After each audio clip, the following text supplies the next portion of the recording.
Kasese's top leadership has interacted with local leaders from Bukonzo West constituency to discuss and harmonize strategies for mitigating criminal elements.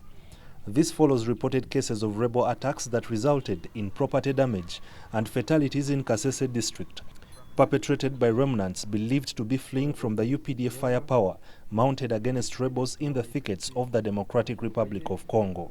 Know that these elements, those are the fragments, I might say, coming from DRC, now coming here in our national parks and other places that they should know that they are still in existence. Accordingly, Mpondwe-Lubiriha Town Council is a densely populated area, hosting various business activities, making it vulnerable to security threats. Many of them, most of them don't even know each other.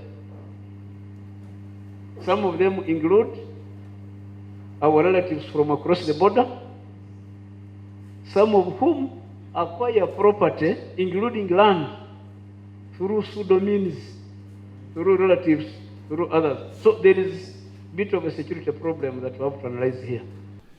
The terrain in Kasese district poses a challenge of patrolling and policing due to the presence of hard-to-reach areas characterized with the limited manpower to monitor porous borders. Now, locals do argue and believe that the reinstatement of village vigilante systems can enhance the sharing of intelligence, which could lead to foiling, reporting, and deterring any form of criminal threat in the district. If we form them, now our people can be basing on those vigilantes, that they can work with the community and part of the security team that will be in partnership with those vigilantes. And secondly, now we have got awareness about the security.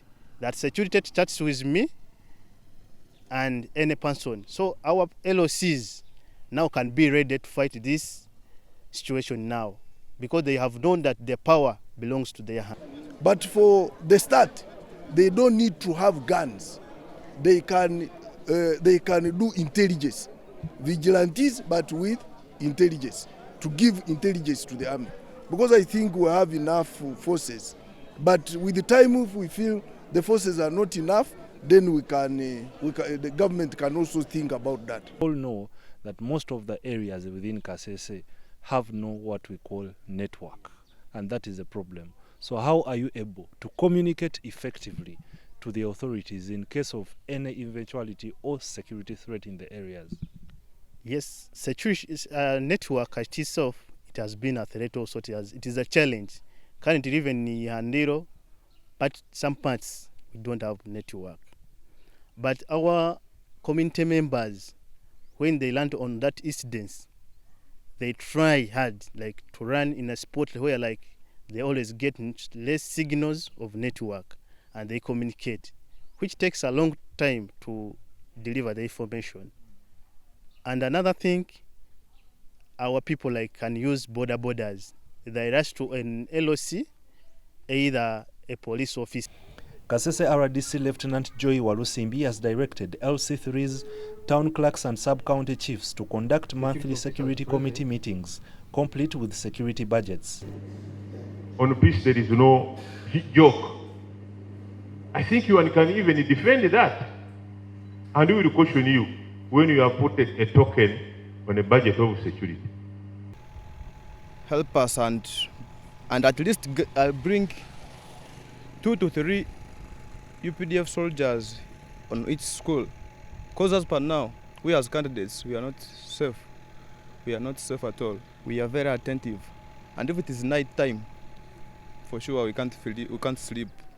This country of ours is one of the peaceful country. We should have enough security purpose so that we study with generous hearts, because nowadays we are scared of some incidents. There have been reported instances of political misinformation during several attacks in Kasese, creating mistrust among the members of the public. We should know that we are dealing with a very barbaric person who can't differentiate between NRM and FDC and NUP and so on and DP. So here, let us get politics out of it. But as politicians, we should mobilize the population to support the army. We should mobilize the population to be cautious. We should mobilize the LOCs to go back to the first principles and understand their roles in the villages. Minister Godfrey Kabbyanga is traversing Kasese to encourage and guide residents on their role in enhancing security and addressing the challenges hindering their involvement in ensuring safety. Ivan Kahwa and Dan Lugemwa in Kasese district.